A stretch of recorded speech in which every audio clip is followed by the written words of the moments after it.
Welcome to Fouts Boxing Theory. In this video, we're going to be taking a look at an all-time great boxing skill, a skill that I look for in every fighter. If they're not doing this, I make sure that I note it because it has a massive, massive impact on the fight and the way that all the fight's going to work. We're going to talk about that when we talk about and watch a little bit of this Canelo Alvarez versus Gennady Golovkin 3, which was honestly one of the best performances any fighter has ever had against any fighter ever. One of the best performances ever, and against someone so dangerous as Gennady Golovkin.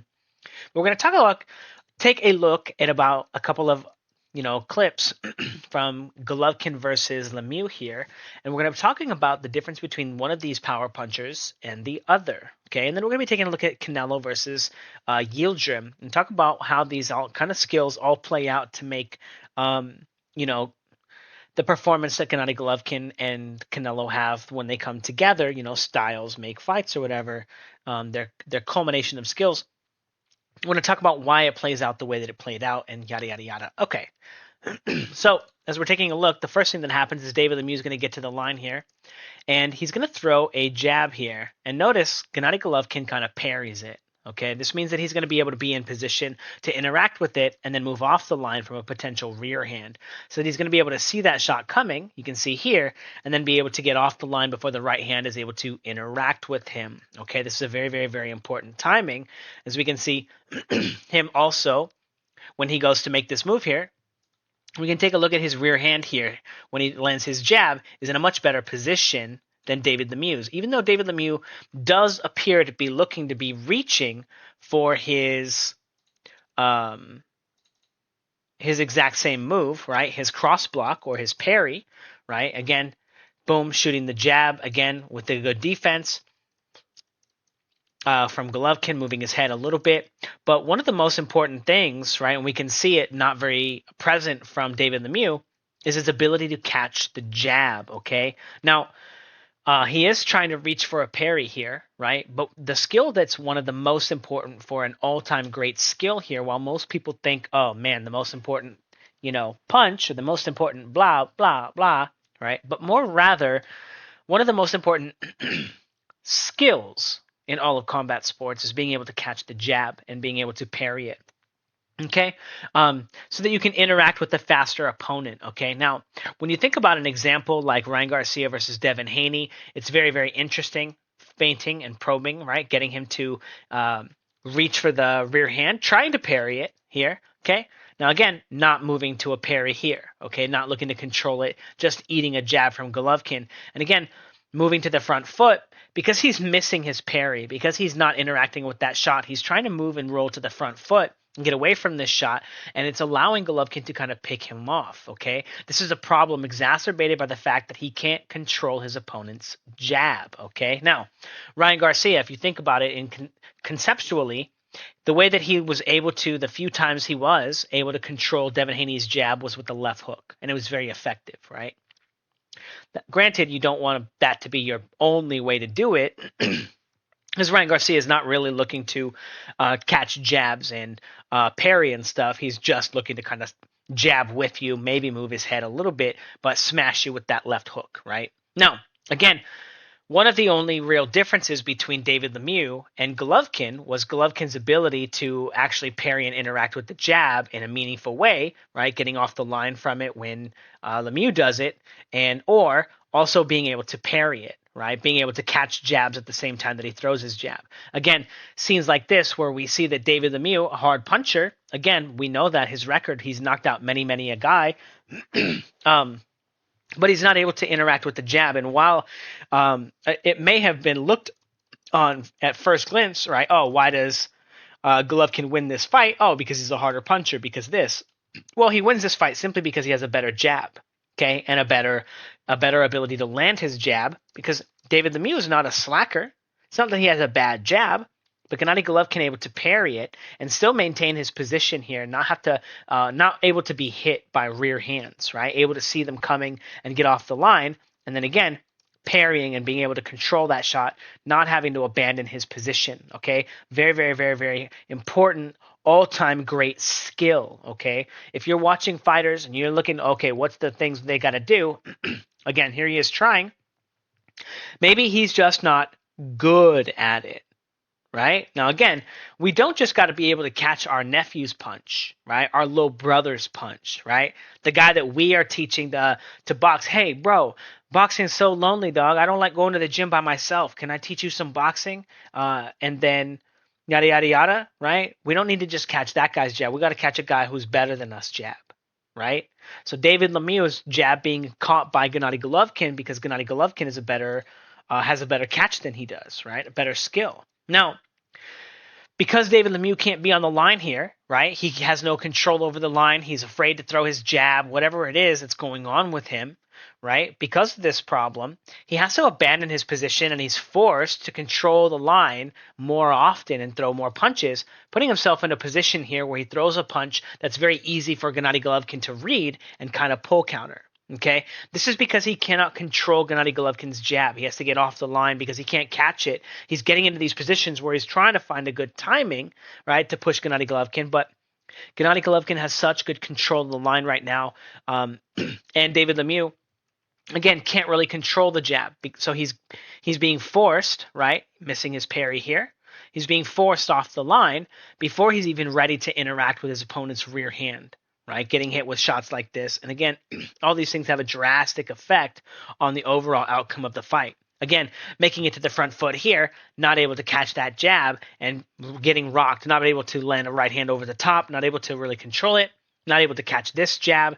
And again, Gennady Golovkin, every time he gets close, he's either landing the jab or pushing David Lemieux so far off the line that David Lemieux can't interact with him. Again, timing him here, trying to catch him with the hook. And again, David Lemieux just no ability to interact with that jab whatsoever. Now again, he's not even trying, right? He's like trying sometimes a little bit, but once he realizes he can't do it, again, he has to just abandon his position. Okay, Golovkin's still able to find punches on him, and again, it just has such a drastic impact, right? Gennady Golovkin able to push him off the line, with just little tiny feints, little tiny easy stuff like that. And again, consistently pushing him around, rolling to the front foot, timing him when he gets there. Again, because he doesn't really have a guard, okay, an ability to interact with his opponents, right? He doesn't understand. Now, this is not a bad hand position to start, right? But again, being able to catch punches correctly, again, is a skill. And as we can see here, just eating the shot, not able to interact with the jab or block the rear hand, okay? But again, all of this stuff stems because of the fact that he doesn't know how to interact with the jab. Again, here his hands are up and still not even reaching for it, not even looking for a parry. He just kind of gets hit a couple of times. And again, sacrificing his position, ducking, moving into a position that is not a boxing position. Again, when any of you guys do anything and your coach is like, hey, do, has he ever even one time asked you to be in the position that David Lemieux was in? No. Because when you're in this position, you're usually getting hit. And as he comes up here, almost getting hit by a left hook. And again, he just doesn't have very many safe places on the line. Gennady Golovkin gets to the line, has control of the jab so well, he can control it on so many beats, and then he can fire his stepping jab or just his rocket jab, right? Pushing David Lemieux all around the ring. Now again, getting into a position where he can throw this leaping shot, right? Basically for free, because David Lemieux can't really interact with him, can't push him off the line, right? He can't use his jab to interact with him and get him off. Again, no parry, right?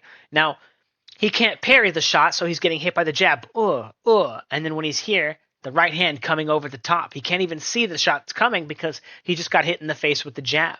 Now, I don't want to say the jab is a blinder, but the fact that he's getting hit in the face with a hard jab that he's not really interacting with, boom, right, and keeping his vision stops him from being able to see it, just like getting hit with any kind of punch would, right? It's not just the jab that's going to be a blinder, right? But anytime anybody hits you in the face, they're probably going to be able to hit you in the face with another shot or hit you in the body with another shot if they were thinking and planning on doing it. They're probably going to get that shot for free-ish, right? But anyway, not able to maintain his positioning, not able to interact with the jab, and again, getting pushed off of his line, losing all of his position, rolling into these bad positions, and again, getting bullied around the ring here. And again, because Golovkin has such good control of the jab, even though he's not parrying it here, he has such good control of it. He sees it, he knows where it's coming, and he's able to interact with it and steal more punches from his opponent. Again, beautiful, beautiful performance. And again, because he's not catching, because he doesn't have a guard with his left hand either, he's not able to, when he starts losing his position off the jab, even if the jab's a feint, when he moves to this position, he's not able to interact with the rear hand in a meaningful way, and he's just eating punches. Again, everyone knows David Lemieux is a hard puncher. Everyone knows this. So how could he possibly have been that ineffective against Gennady Golovkin if they're so similar, right? Again, poorly interacting with the jab. He just doesn't know how to do it. He's not good at it. And again, because he's not able to interact with this one, he has to sacrifice or lose his positioning. He's so easy to hit with these follow-up shots, right? He's getting controlled and attacked at the same time, just snowballing his disadvantage. Again, just getting walked through the line, no control over it, no ability to interact with Golovkin. And again, every time he makes a move, right, it's not a punching. He has to sacrifice his position. He's just getting hit. He's just getting mollywopped. And all because he can't catch a jab. Now, we're going to take a look at Canelo, right, who does have a pretty decent guard with the jab. And we're going to be taking a look at Yieldrim, who also does not catch the jab very well, but he has a different guard, right? This guy's, I'll give him a lot of shit because he's a bum. He sucks, right, overall. But it's not easy to beat him. You still got to try really hard. And his way of controlling the jab is much different, right, than either of Triple G's or Canelo's. Now, Triple G catches the jab and immediately jumps off the line, anticipating a rear hand. He doesn't really stay there. He usually does sacrifice his position. Maybe he comes back with the jab of his own as a counter. But he doesn't maintain always his position on the line, right? He understands that a two usually trails the one, right? So when we see this, that's a very, very interesting thing because Yieldrim will often bring his hands tightly here when a one comes, boom, boom, and try to grab and squeeze and block it like that. As we see here, he brings both of his hands to the line, not just his rear hand to catch it and parry the jab, but both of his hands to really kind of force it out, okay? And we're going to see what a drastic impact that winds up having on the fight with him and Canelo, okay? Now, as we also see Canelo parrying this shot. Now, it's not super obvious, okay, but when we see, right, boom, boom, right, the jab is coming through and we can see Canelo's hand, right, pushing it off just a little bit here, right? And again, we're going to see a little bit more of that as we go through. But again, here as his guard tightens, right, he's not moving his rear hand, right? And you might think he's blocking his vision or this or that, right? But I guarantee you, he's got a little tiny hole where he can see through his guard here. He's not actually using his rear hand, but also he doesn't have to sacrifice his position on the line. He has such good control, which means that once he catches that jab, right, like we've seen him time and time again, be able to follow up catches on the jab. Now, again, Yieldrim does not actually catch and parry the jab correctly. He has a squeeze on his guard, but he's not actually doing the right all-time great skill, okay? However, if he's fighting a bum, right, if he's fighting a fellow bum, they're going to have a very difficult time distinguishing and finding opportunities to line up shots between even a bad guard. As long as he's not getting hit on first contact, right, he'll be able to have enough of an advantage to beat a lot of regular guys. Now, again, Canelo using a little bit of head movement, a few different ways to control the jab and move his head around, right? Also very important, right? But the first is actually just establishing an ability to catch the jab and control it. As we see here at the beginning here, he's anticipating a jab coming out here, looking to parry it. Notice on that rhythm and that timing, he's not actually using his rear hand. Parrying this shot here. Looks like it's getting close, right? But that looks like a clean parry to me. And his opponent not able to break his position. And again, he's able to break his own rhythm there and land a jab. Again, what's the difference between Canelo and a guy who's bigger than him but does basically the same thing? The ability to catch and control the jab, right? Canelo is just controlling, right? And again, it's not that Yieldrim doesn't have a good jab, because if the jab is the most important thing in boxing, blah, blah, blah, right? It's actually your ability to interact with your opponent's jab that will be what separates you from them. Now again, we can see him clearly shelling up and bringing both of his guard here, right? Now he can't actually see the rear hand coming. So look at this guard that he has for the rear hand, right? As it comes, he shells up from the jab here, and then he's just going down like this. He's not actually able to interact with the rear hand or see it coming, right? Like Gennady Golovkin, right? Gennady Golovkin would parry and still be able to move off the line, but Yieldrim does not have this ability. So he's getting controlled on the first jab, and then the rear hand is able to interact with him in a positive way, okay? Now again, parrying the jab, not sacrificing his left arm, his positioning, and then able to follow up. And again, Yieldrim smashing his hands together, right? When we saw him in that position, again, Canelo parrying, very, very easily interacting with that shot. And again, this also creates just such a massive disparity in the scoring, in the visibility, in the control of the line. Excellent parry. And again, look at Canelo's eyes. Look at his focus. Able to come through with a left hook. And again, because Yieldrim doesn't parry the jabs, he can't even see that this is the left hook. So it winds up going like this. Brings both of his hands to the line like this. Eats that shot. And because both of his hands are like this, he's not peeling off the line with his parry and getting off, or looking to block a rear hand after with his guard because he's just going like this. Now he's walking straight up into a right hand uppercut. Again, all because he's not actually interacting with the jab in the correct way, right? And now again, it's not easy to find someone who's very good at shooting a jab and putting moves together like pa, right? And being able to chain things together. It's not easy. Okay, not many people can do that very well, like Canelo, right? It is one of those things that Canelo is very good at, okay? But very, very, very effective against Yieldrim, right? Okay. Boom. Again, bringing his guard tightly together to interact with that jab. And again, Canelo only looking to use his rear hand. Again, bringing those hands together, sacrificing his vision, right? His ability to see the next attack coming on the line. Boom, boom.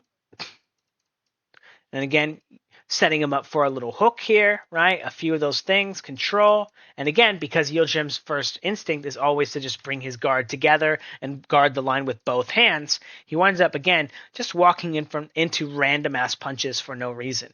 Now, again, the jab comes. Is that a good parry? Is that a good thing? We see he's trying to interact with it, but we can tell, again, that because of the normal, natural range of motion of follow-ups, right? Again, bringing his guard together, and then getting hit with the uppercut, again, squeezing down, he's getting timed and walked right into this shot, again, because he doesn't even look to interact with the jab correctly at all. Okay. Boom. Some more jabs. Again, Canelo interacting with them on average better. And again, bringing his guard forward, walking right into Canelo's hook right there. Very, very, very nice shot from Canelo. And again, here, controlling him. What's his guard? When the punch comes, is it an actual block, or is he just squeezing his hands together like this? And again, creating yet another opening because he doesn't actually know how to interact with punches correctly. Boom, boom. Now again, Canelo jumping forward with the stepping jab, both of the hands coming together, bop, and because he can't see the line here, he looked to interact with that shot, and now when his gloves come apart, he winds up walking into a right hand. Okay, again, he can't see it because he wasn't looking to catch the jab correctly. Notice when Canelo catches the jab, boom. His vision of the line is not obstructed, so he can see if his opponent is looking to make a follow-up attack. Now, again, Yieldrim, who the hell is this guy? Guy's a bum, right? Yeah, he's mostly a bum. Ew, don't look at that guy. Okay, get out of here. So that brings us to Canelo versus Triple G 3. Okay, so we know that Canelo likes to catch the jab and doesn't have to sacrifice his position, but every time that a punch comes at Gennady Golovkin, a jab, he'll either counter it with his own jab or just abandon his position. He doesn't actually look to interact with the jab and set traps and counter the jab very often, even though it is something that's well within his range. This had a massive, massive, massive impact on the fight. Again, Gennady Golovkin, when he catches the jab, he's waiting for the right hand, but he also immediately starts because Gennady Golovkin's already good at catching the jab, so he's already looking for the jab timing. So when the hook comes instead, he hasn't been catching, he hasn't been conditioned to it yet. He's still moving off the line. Again, Golovkin is not looking to counter and work off his opponent's jab all that much anyway. So that move just winds up being a little bit more difficult, I think, early in the fight, until he has good reads on Golovkin. Until he has Golovkin doing, I don't want to say exactly what he wants to do, but exactly what he wants to do, right? Now, stepping jab. Now again, look at him waiting. He's got the catch on the jab here, right? He does abandon his position here a little bit, but not looking to exit the line here, right? Moves off the line in anticipation of a right jab. And again, as soon as the jab comes, because Gennady Golovkin's not really looking to catch the jab and interact with the jab all the time and stay on the line, he usually gives his opponent the respect of moving off the line with the. He anticipates a two coming, just like he does in all of his fights, just like he does, he's doing again, and he moves off the line. So Canelo gets a lot of control simply by throwing his lead hand out there, right? And interestingly, not allowing Golovkin to follow up off of his jab, okay? Boom, pushing him off the line, looking to go with the two to the body. Again, expecting Golovkin to leave off the line. Now, because Yieldrim catches the jab like this, he was in a position to easily be hit by the follow-up shot from Canelo. However, because Golovkin usually likes to exit the line, boom, and then leave, these follow-up shots that Canelo has available to him are going to be much more fewer and far between, and much more likely to be just this random punch to the body because Golovkin's head is moving off the line as soon as the left hand threatens his position. As soon as the jab comes from Golovkin or from Canelo, Golovkin just starts moving off the line, right? Now, a little bit of a follow-up again because Golovkin he doesn't even care. Right? He doesn't have any follow-ups. He's not ever trying to come back once he's on the right side of the line. Once he gets put into this position, he only kind of likes to fight on the front foot, right? Where he has his good structure. Once his structure and he's stuck on the right side, he doesn't really have that many punches. So again, Canelo, to make it good attacks, he doesn't have good traps. He looks to only usually jab. This is another one of those traps that Golovkin had tried to set a few minutes ago. This is a moment ago where he went jab, catch, jab, but he's doing the same thing. And Canelo is weaving through the line with his little pendulum step here, right? And then finding another way to attack Golovkin. And again, because Golovkin, as soon as he loses control of the line, he's leaving and pendulum stepping. It's hard to hit him in the face, but the body lingers, right? The head moves and the body lingers. Okay, so landing a good shot. And again, did Canelo destroy Golovkin? No. But anyone watching the sacrificing his guard, but being patient and interacting with it and waiting for the next thing rather than just anticipating and leaving immediately, right? Seeing if his opponent's going to do it, right? I don't want to say being a fucking man, right? But being a fucking man, right? Catching that jab, what? What you gonna do? I caught that shit. What? And then maybe he can leave, right? Ooh, oh. But staying in a position where he's close enough because he has such good control of the jab, okay?